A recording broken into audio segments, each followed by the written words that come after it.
N'ayez jamais peur de la vie. N'ayez jamais peur de l'aventure. Faites confiance au hasard, à la chance, à la destinée. Partez, allez conquérir d'autres espaces, d'autres espérances. Henri de Montfray.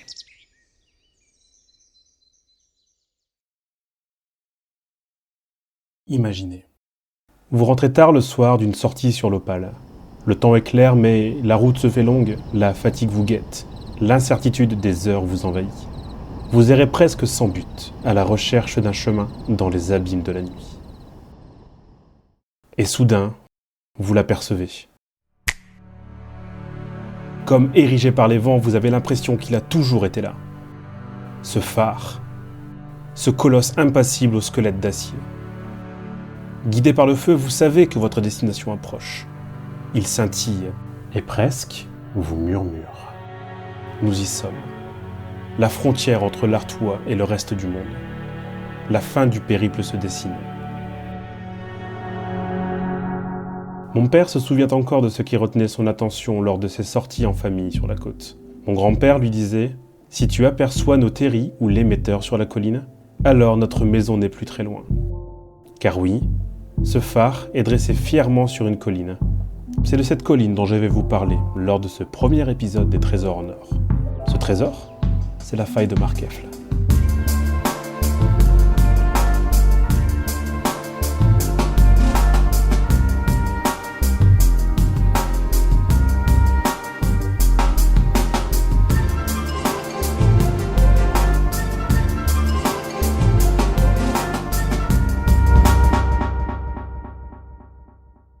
Très brièvement pour expliquer à quelqu'un qui n'a pas vu le teaser ou qui n'avait absolument pas envie de le voir. Le concept des trésors en or est un concept que j'ai déposé, breveté et léché. Comme ça, plus personne ne pourra jamais me le reprendre. Jamais, tu l'entends ? Ces points plus ou moins connus se situent tout d'abord dans un axe qui s'étend du nord au Pas-de-Calais, c'est logique. Mais il n'est pas impossible, voire quasiment certain, que la Somme, l'Oise et l'Aisne soient ajoutées dans un futur proche. Il consiste en la présentation de points plus ou moins connus d'un ensemble de lieux qui sont cohérents les uns avec les autres. Par exemple, des lieux dans un espace particulier, des lieux autour d'une route, des villes, des agglomérations, des points autour d'un certain cours d'eau, des pistes cyclables, des trous perdus, des endroits où on mange beaucoup de maroilles, bref, des endroits cohérents entre eux. Il n'y aura pas forcément de cohérence entre les vidéos, et ça, mon ami, tu t'en doutes. Ce seront donc des présentations de lieux insolites, de routes et de villages en vélo et en moto, voire même à pied, car filmer en même temps que rouler, tu sais que c'est vraiment pas très bien, hein. Et oui, même en vélo, car je vais également vous présenter des coins sympathiques pour vous surpasser et vous faire passer le cliché du « Bon, le Pas-de-Calais, c'est pas une région pour rouler, hein. Non, monsieur, ça c'est faux, monsieur. Non, ça c'est faux. » Le but final de ces vidéos sera de vous faire découvrir des endroits sympathiques de mon point de vue le plus complet possible, que ce soit en géographie, en histoire,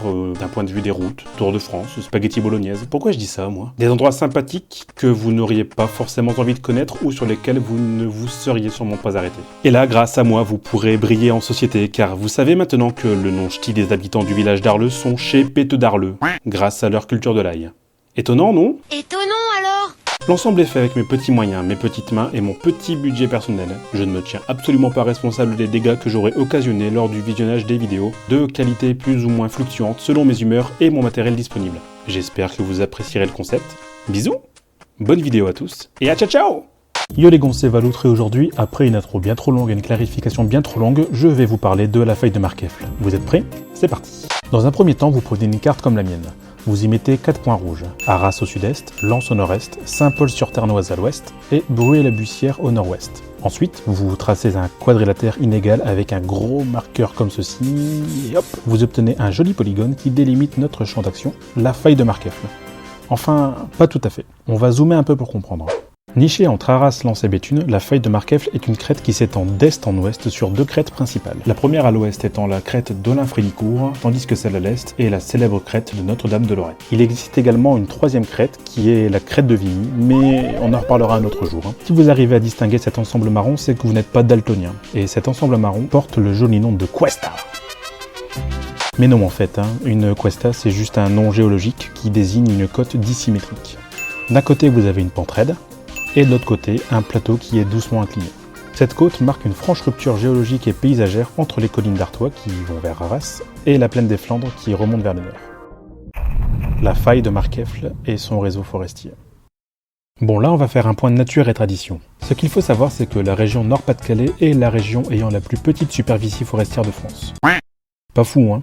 Le Pas-de-Calais et le Nord figurent parmi les plus mauvais élèves en termes de superficie forestière, ce qui explique donc mon attrait à vous faire un point sur la nature. Du haut de ses 193 mètres, presque le point culminant du Pas-de-Calais, la faille de Markefle est aussi une curiosité de la région de par son nombre important de bois et d'espaces forestiers. Parmi les bois les plus connus du coin, on peut retrouver ceci. Et là, accrochez-vous, il y en a une paire. Le bois de Mont, le bois du Froissart, le bois de Noulette, la forêt de Manuel Dolin, le bois de Verdrel, le bois Bayon, le bois d'Éclair qui dépend de la forêt de l'Ain, le bois des Préaux, le bois de Markefle, le bois de Vermont, le bois l'Abbé, le bois de Vazer et le bois Romiou. Entre autres plus petits. Pas mal, non? Et c'est là que c'est pas mal en fait, parce que sur 1% de la superficie du Pas-de-Calais, se concentre 5% de la superficie forestière du département. C'est pas ouf? Non? Bon, tant pis. Ils sont autant de lieux de découverte qu'il faut protéger que de lieux de loisirs pour la randonnée, le vélo et même la moto. Car oui, cette cuesta particulière qui s'est dessinée au fil des siècles a permis de structurer la colline de façon unique. Pour tout bon motard qui veut se faire un road trip dans la région, la faille est un endroit qui tombe à point nommé. C'est également un régal pour les randonneurs de par ses chemins de randonnée et ses circuits pour les plus téméraires.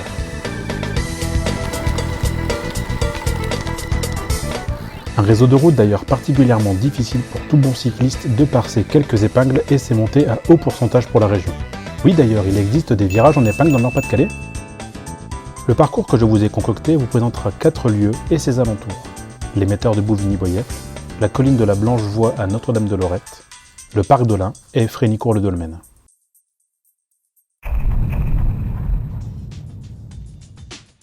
Si j'en ai fait mon intro, c'est parce que cet émetteur et ses alentours font partie de mes endroits préférés dans la région. Et avant de parler de l'émetteur, je vais vous parler un petit peu du village qui l'abrite, Bouvigny-Boyefle. Bouvigny-Boyefle est un village du Pas-de-Calais de 2500 âmes. Le village est composé de 4 quartiers, le hameau de Markefle, le village de Bouvigny, Boyefle et le quartier de la Gare tout en bas. Le village a une différence d'altitude assez folle dans la région. Le bas du village est à 68 mètres, et le haut à 193, au sommet de la colline. Les rues étroites, les pignons en épi, les ruelles aux abords du bois, l'église Saint-Martin du 19e, tous ces signes font de ce bourg un endroit qui respire le calme et la tranquillité.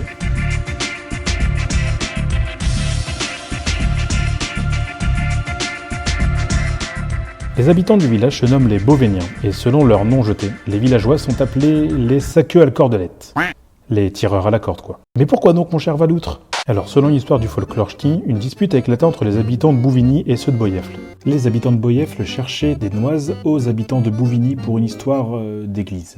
Et ouais, déjà à cette époque-là, les églises, ça foutait la merde. En fait, les habitants de Boyefle, en bas du village, ont cherché à voler l'église de Bouvigny.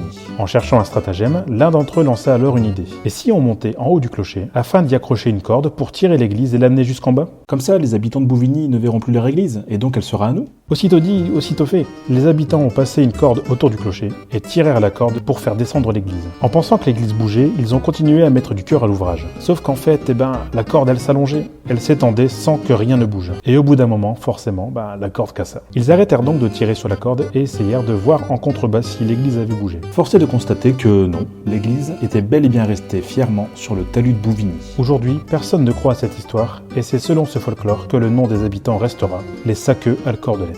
Bon et sinon, on va prendre un peu de hauteur pour discuter ou quoi ?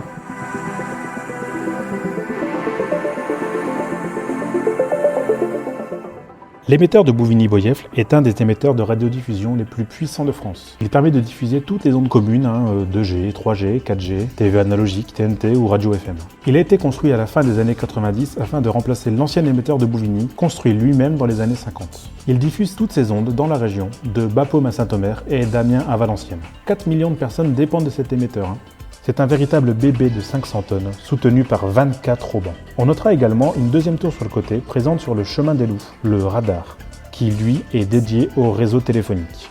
Et en quoi ce lieu est-il si particulier ? C'est parce que c'est le point le plus haut de tous les Hauts-de-France. Et de très très loin. Même si la mer est encore à une centaine de kilomètres, l'émetteur de Boyefle est un phare pour tous les habitants du Nord et du Pas-de-Calais. Du haut de ses 307 mètres, l'émetteur est techniquement visible en train de scintiller dans un cercle de 80 km de rayon. Bon allez, je vous explique. Du coup, vous allez encore apprendre des choses. J'ai dressé un petit comparatif des points les plus hauts de chaque ensemble de régions. Le point le plus haut du Pas-de-Calais est estimé à 211 mètres et se situe dans la commune d'Alquin. C'est plus ou moins entre Dèvres et Saint-Omer.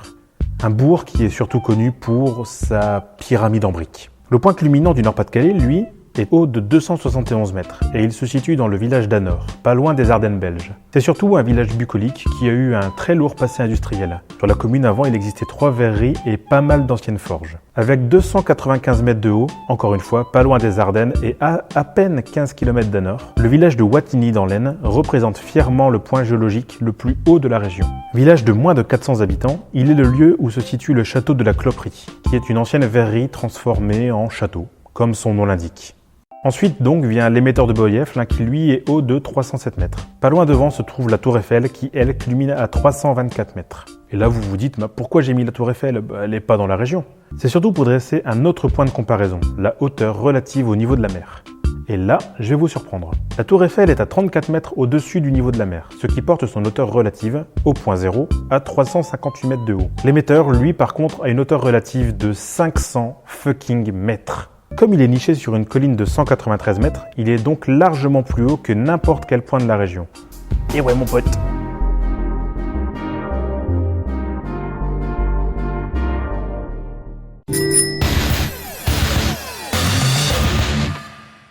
Alors, si vous entendez ce jingle, c'est que c'est à partir de maintenant que je vais vous présenter quelques chemins à vélo et à moto. Généralement, les deux vont de pair, afin de vous faire découvrir le mieux possible ces lieux d'exception. En vélo, je vous conseillerais 3 routes. On va commencer par la piste verte, donc c'est le chemin peut-être le plus facile. Elle démarre de la place du village de Souchet. Vous tournez vers Ablain-Saint-Nazaire en suivant la direction de Gouy-Servin. Et là, c'est toujours tout droit jusqu'au sommet. Vous êtes parti pour près de 10 km d'ascension à une pente relativement faible de 2%. Disons que c'est bien pour se faire les jambes, quoi. Like water through your fingers, all the best in your life. Are you waiting for a little break in the cloud? Praying for sunlight, saying no, how long will it take? Ah, c'est chouette comme vue ça. Le bois de Mont là ici. On a le bois de Mont, on a l'émetteur. Et un peu plus loin là-bas, je vais m'arrêter tiens. Mais personne de toute façon. Un peu plus loin là-bas, on a Notre-Dame de Lorette.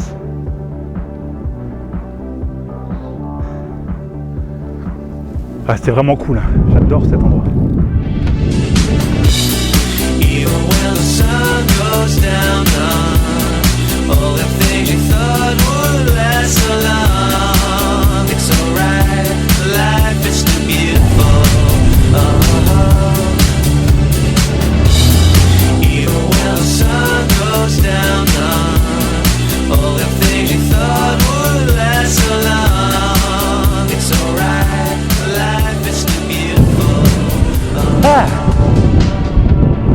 Si vous avez le temps, n'hésitez pas à vous arrêter près de la vieille église d'Ablain-Saint-Nazaire, dont on reparlera dans un prochain épisode. Par contre, ce qui est embêtant, c'est que vous n'aurez aucun visu du village, à part en continuant votre route vers ce dernier pour descendre.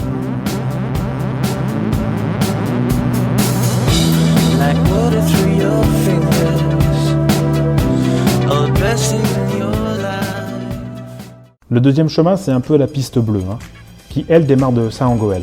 Donc vous démarrez de la mairie de Saint-Angoël, qui est en contrebas du village, afin d'atteindre le quartier de la gare de Boyef. Ensuite, vous suivez le rond-point direction Aubigny-en-Artois. Et après, vous vous laissez guider.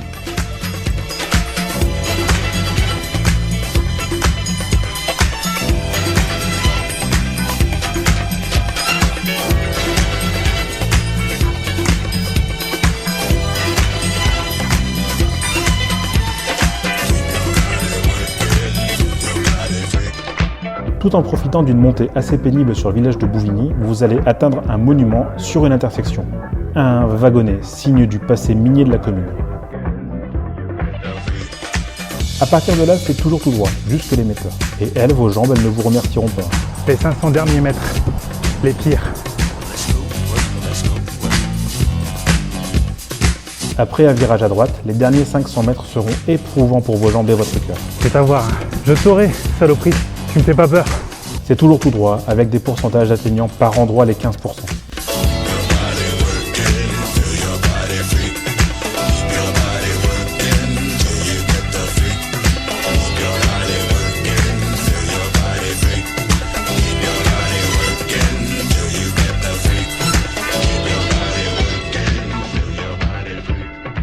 Bilan total de l'aventure, 4 km de montée, 145 mètres de prise d'élévation et une pente moyenne de 4%.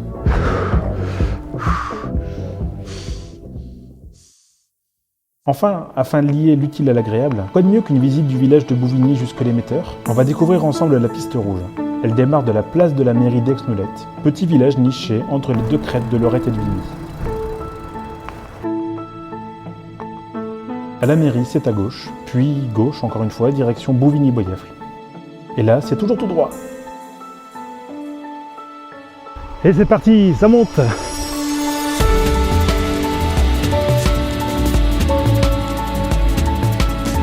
Le bois de Marquette ici.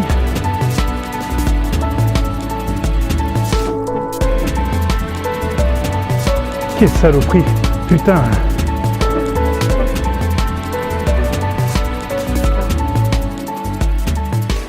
Là, c'est la fin de la première partie. En fait, je vous ai menti. L'inconvénient, c'est que c'est une double montée. La première partie, c'est Aix-Noulette-Bouvigny et la seconde, Bouvigny jusqu'à l'émetteur.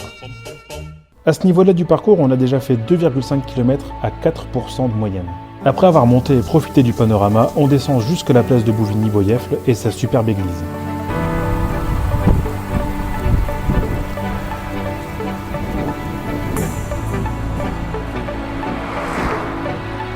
Après, on est parti pour remonter jusqu'au wagonnet de la piste bleue, virage à gauche, et on termine en finissant comme sur la piste bleue.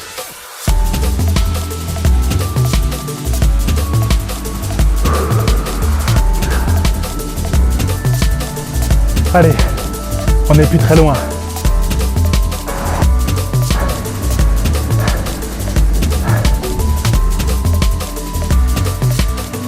Le fameux wagonnet.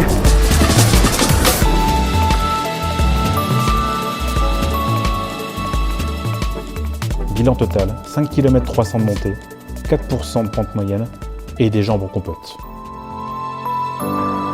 T'es vraiment pire à bouffer qu'un oignon.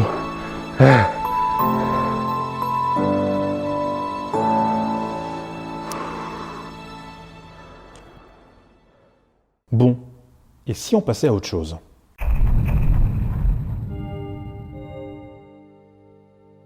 Bon, je préviens avant toute confusion, je ne vais pas parler de l'histoire de ce lieu. Il y a tellement de choses à dire que ça nécessite un épisode. Aujourd'hui, on ne va s'intéresser à la colline de Lorette que d'un point de vue de la faille. Bon allez, succinctement, on va faire un petit point historique.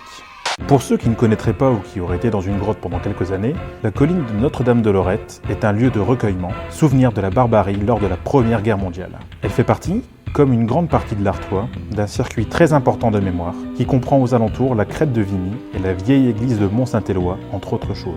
Immédiatement après la Grande Guerre, le site est choisi pour abriter les dépouilles des soldats de plus de 150 cimetières aux alentours. Aujourd'hui, la colline abrite la plus grande nécropole militaire de France, avec près de 45 000 combattants qui reposent ici, pour près de 20 000 tombes, rassemblant en un seul endroit la mémoire de quelques des pires batailles du front occidental de la Première Guerre mondiale, la bataille de la Somme, la bataille de l'Artois et la bataille des Flandres. On y retrouve également un anneau gigantesque, l'anneau de la mémoire, sur lequel est gravé 600 000 noms de soldats de toutes nationalités confondues, décédés au combat en Flandre française et en Artois. Bon, maintenant que le point d'histoire est terminé, on va parler un petit peu du lieu. L'éperon de Lorette, la voie blanche, la colline des morts, toutes ces appellations résultent en un seul lieu, la crête de Notre-Dame de Lorette. Elle était l'objet d'une lutte acharnée lors de la Première Guerre mondiale de par sa hauteur, plus ou moins 165 mètres au-dessus du niveau de la mer. Vous vous dites que c'est pas beaucoup? N'oubliez pas que la faille est un point stratégique. D'ici, on peut voir au-delà de la ville de Douai, soit près de 30 km en contrebas. Autrement, on a un super point de vue sur tout le bassin minier au nord, puis sur toute la plaine d'Arras au sud, donc largement, point stratégique. Et vous me direz, pourquoi elle s'appelle Blanchevoie? Le nom de Blanchevoie vient de la composition de son sous-sol. Il est principalement constitué de calcaire, qui est une pierre blanche. Donc du coup, la pierre blanche, Blanchevoie.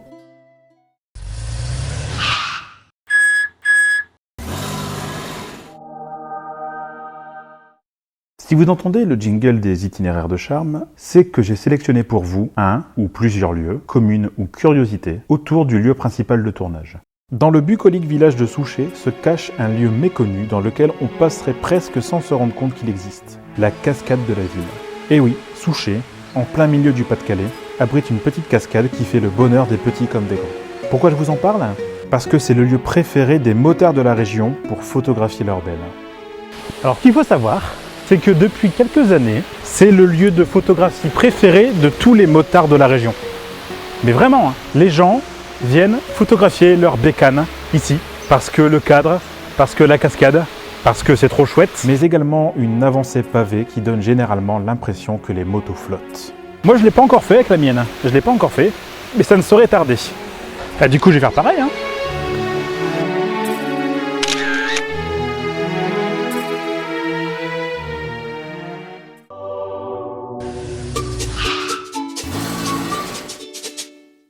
Bon, petit point nature terminé, on va quand même passer au plus important.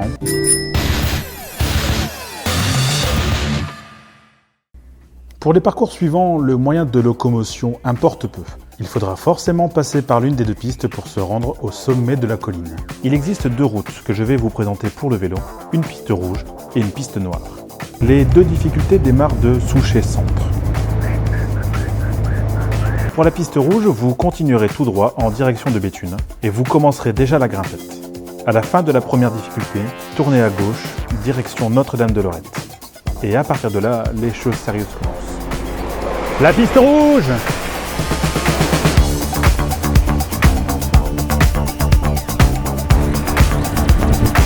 En plus de profiter du devoir de mémoire tout au long du parcours, vous grimpez, grimpez, grimpez sans discontinuer pendant 2 km 800. Là aussi, ça monte bien.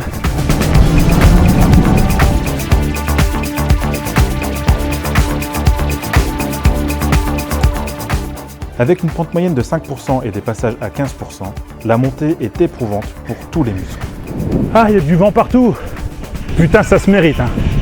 Lorette, méga, ça se mérite.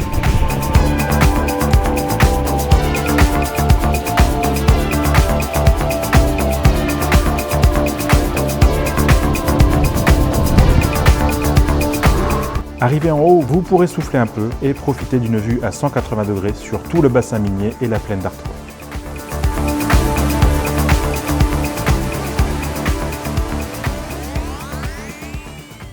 Pour la piste noire, ça se corse un peu. De Souchet-Centre, vous partez à gauche, direction Gouy-Servin. Arrivé à la vieille église d'Ablain-Saint-Nazaire, tournez à droite, puis à gauche, et là, préparez les caleçons de rechange, car la montée ne vous fera aucun fucking répit. La blanche voie de Lorette, réputée pour être une des montées les plus difficiles de la région, hein, avec des passages à plus ou moins 20%. Je sais pas si tu te rends compte de ce que c'est 20%. Hein. Dans le Nord-Pas-de-Calais, c'est un col du Tour de France. Hein. Un véritable mur. C'est la première fois que je fais cette montée. Première fois. Alors une légende raconte que même les vélos ou les voitures, quand ils montent la blanche voie, ils reculent. Tellement le mur est impressionnant. Le mur est tellement compliqué qu'il paraît même que la colline t'insulte quand tu montes. C'est parti. Le mur de Lorette. Des passages à plus de 20%, 1 km de montée à 10% de moyenne. Préparez-vous à une ascension longue et douloureuse. Ah. Je suis même pas la moitié, comme le Jamar. Après 500 premiers mètres accessibles, les derniers mètres nous laissent une pente moyenne de 12%. Ah.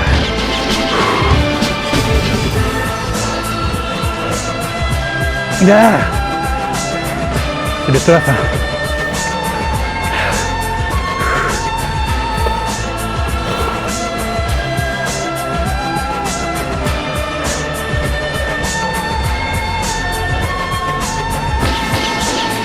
Allez.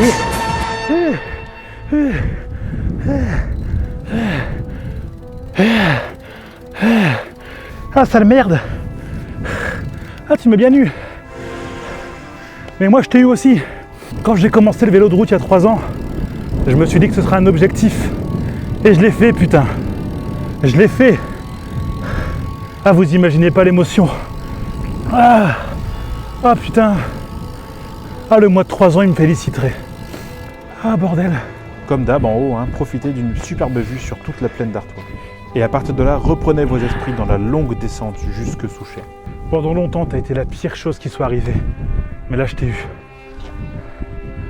Je t'ai eu.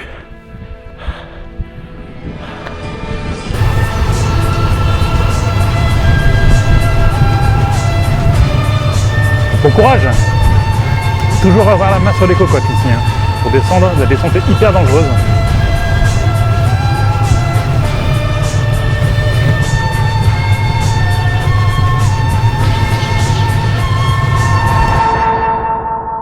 Et c'est ainsi que se ferme la page sur la Blanchevoie.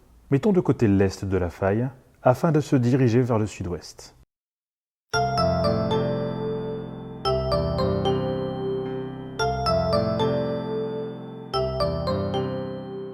Deuxième village de cet épisode, Frénicourt-le-Domaine est un petit village qui n'a rien de particulier. Allez, salut! Non, c'est pas vrai, c'est juste un des plus beaux villages nichés dans une des artères de la faille. Beaucoup plus petit que son prédécesseur, 8 km² et à peine 800 habitants, il est lui aussi décomposé en plusieurs hameaux, Frénicourt village, Verdrel et Olin.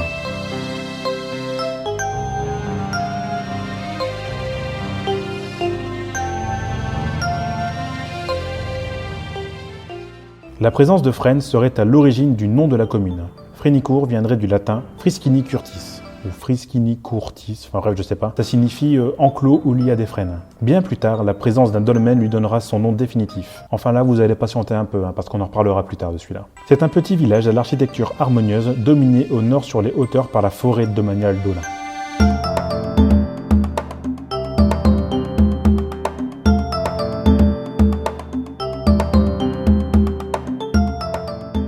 Au pied des collines d'Artois, Frénicourt-le-Dolmen est l'une des 7 communes de la route du Patois. Parcours de 25 km jalonné de dictons en picard. Signe du hasard, en voici le dicton du village, qui signifie, en bon français, « Nul ne peut s'empêcher les mauvaises langues de commérer ». Le surnom donné aux habitants du village était les arnifeux de chien. Ça veut dire les renifleurs de cendres. En effet, les anciens se rassemblaient le soir, à la veillée, autour de l'âtre. Et soit à cause du mauvais tirage, soit à cause de la forte odeur de bois brûlé, ils sentaient le feu de bois, d'où leur nom. D'un point de vue des visites, le point culminant de Frénicourt réside dans Olin même, connu avant tout pour son superbe château.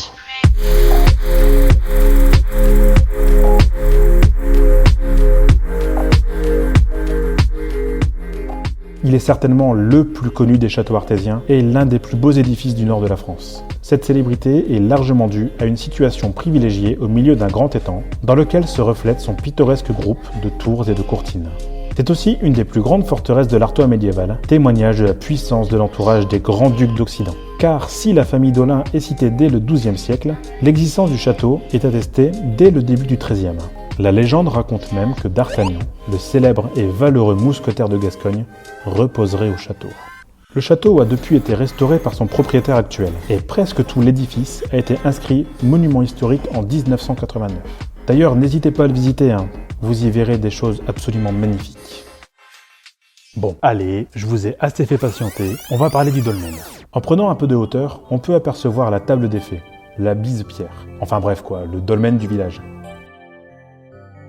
Vieux de plus de 4000 ans, c'est l'unique rescapé d'un ensemble mégalithique gigantesque, malheureusement démantelé au XIXe siècle. A l'origine, cet ensemble était constitué de 4 dolmens, symbolisant les 4 points cardinaux, et de 2 galgales. Aujourd'hui, il ne subsiste plus qu'un seul dolmen, les autres pierres ayant été utilisées pour faire des routes. Il y a une légende autour de ce dolmen qui s'appelle la légende de la table des fées. La légende raconte qu'à certaines périodes de l'année, des fées blanches se réunissent autour du dolmen pour célébrer des rites anciens. Malheureux passants qui, envoûtés par leur sortilège, sont entraînés sous le dolmen dans le monde des fées. Faites donc attention quand vous y passerez à proximité.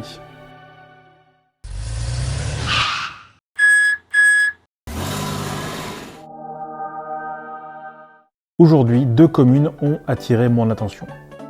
La première escale se situe à Gauchin-le-Gall. C'est un petit village qui abrite une drôle d'attraction, le Gall de la commune, un grès attaché par une chaîne à une borne en grès elle aussi. Selon la légende, il allait frapper la nuit à la porte des maris trompés.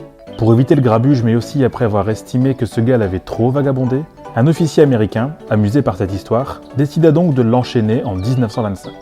La seconde escale se situe à Caucourt. C'est plus ou moins à 4 km de Frénicourt. Cette commune est particulière parce qu'elle abrite un ancien moulin à eau, le gué de Caucourt. Alors pour ceux qui ne savent pas, un gué c'est une étendue d'eau qu'on peut traverser à pied, à dos d'animal ou en voiture. Datant du XVIe siècle, c'est un des moulins à eau les mieux conservés de la région.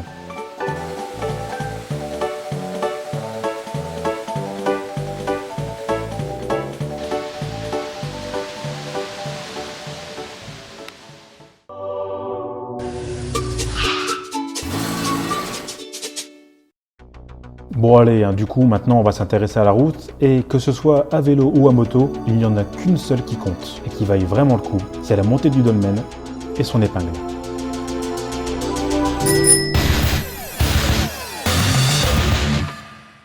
Le profil est assez classique pour la faille, on est à plus ou moins 2 km à 5%. Par contre le maximum est foufou, il est à 14% au niveau de l'épingle.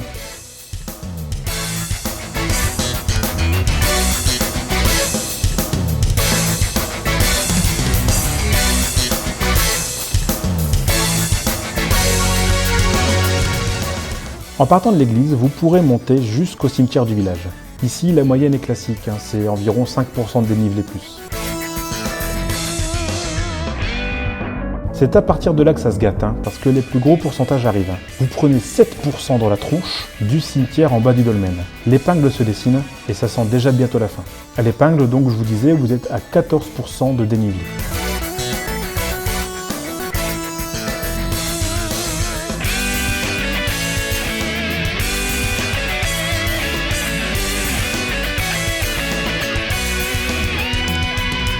À la fin du parcours au dolmen, vous aurez pris 80% de D+ dans la gueule.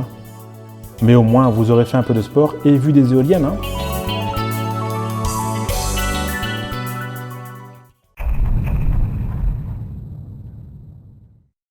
Bon, je préfère prévenir tout de suite, mais malheureusement, je n'ai pas pu filmer ou prendre en photo toutes les activités du parc. Nous ne sommes qu'en février quand j'ai tourné les images et du coup, toutes les activités n'étaient pas ouvertes. Du coup, certains shots proviennent directement du site du parc d'Olin.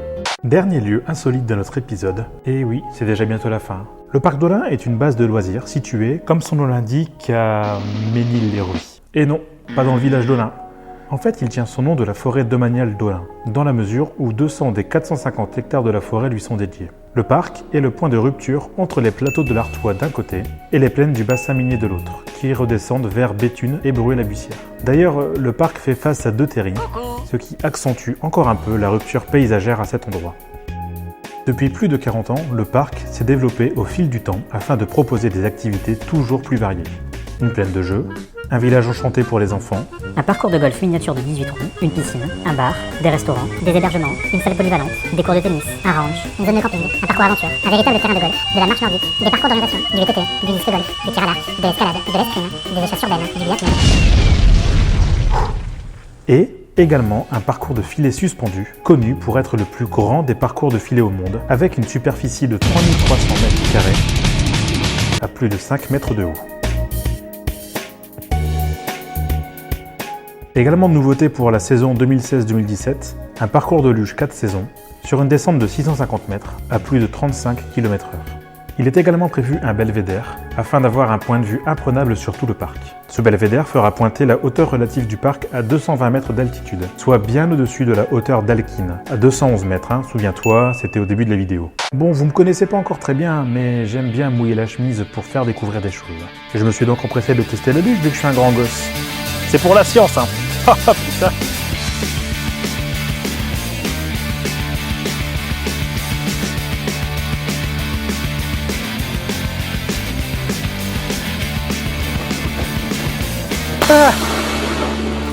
Ah, bordel de Dieu. Ah bah, putain, tout ce qu'on a fait en fait. Ouah, c'est énorme. J'adore. J'ai envie d'en refaire. C'est énorme. Putain, qu'est-ce que j'ai pris dans la tronche. Et banco. Banco, banco, banco. Situé à quelques encablures de Frénicourt-le-Dolmen, le lieu se découvre essentiellement à pied et en vélo.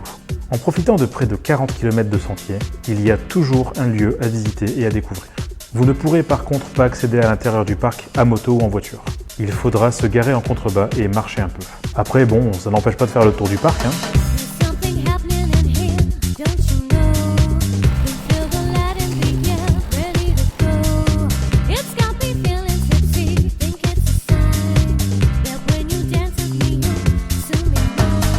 Si pour vous, se promener dans le parc à vélo est une véritable partie de plaisir, je vous ai quand même trouvé 2 routes très chouettes à emprunter avec votre véhicule préféré, une piste rouge et une piste noire. C'est parti! La piste rouge se nomme la montée des Garinelles.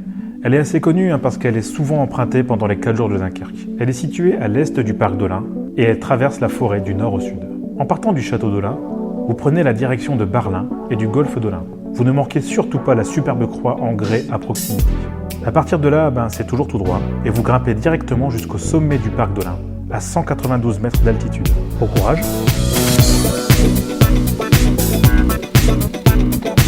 Rien que quand je vois ça, ça me donne pas envie. Ça tortille déjà bien, quoi. Sur une très belle pente régulière, vous prenez 100 mètres de D+ dans la tronche sur 2 km d'ascension, soit une élévation moyenne d'environ 6%. Ah, c'est mal, hein. Comment elle tue? Saloperie.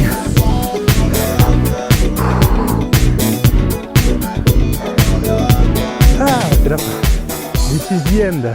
À partir de là, vous avez le choix. Soit vous partez à gauche, direction l'aire de Verdrel, afin de souffler un peu. Mais moi, j'ai pas envie de prendre de pause, hein. Faut continuer, faut rouler là. Prends pas de pause ici. Fais tout à fond, à fond, à fond. Bon, allez, c'est reparti du coup.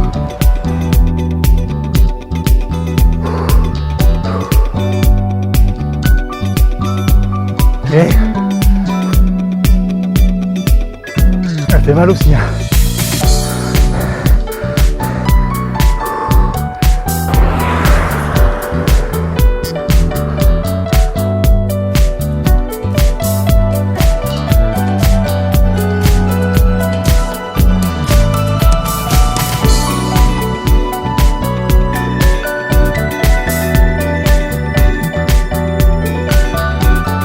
La piste noire, elle est un peu plus costaud sur le papier, hein.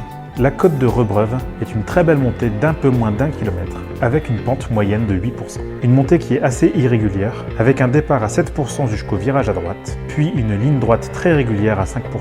Enfin, à partir de l'épingle, vous prenez cher, hein. Sur 150 mètres, vous prenez 13% de moyenne.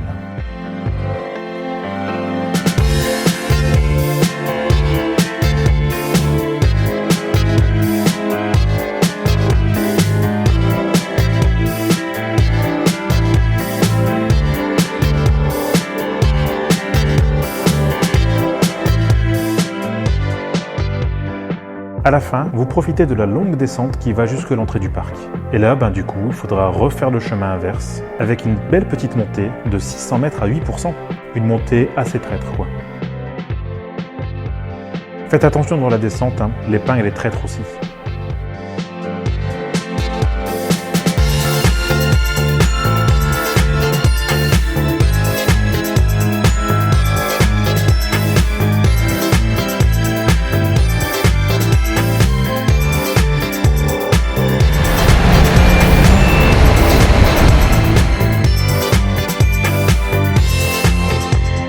Après, on peut mettre également à l'honneur les très belles montées à l'intérieur du parc d'Olin, notamment celle du parking Bellevue vers le parc, qui accuse certains de verre à près de 20%.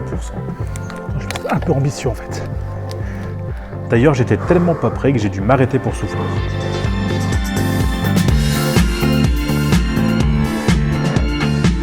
Saloperie!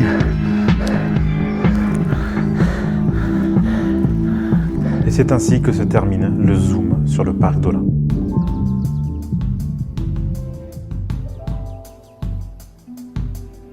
Voilà, l'épisode sur la feuille de Markov est à présent terminé.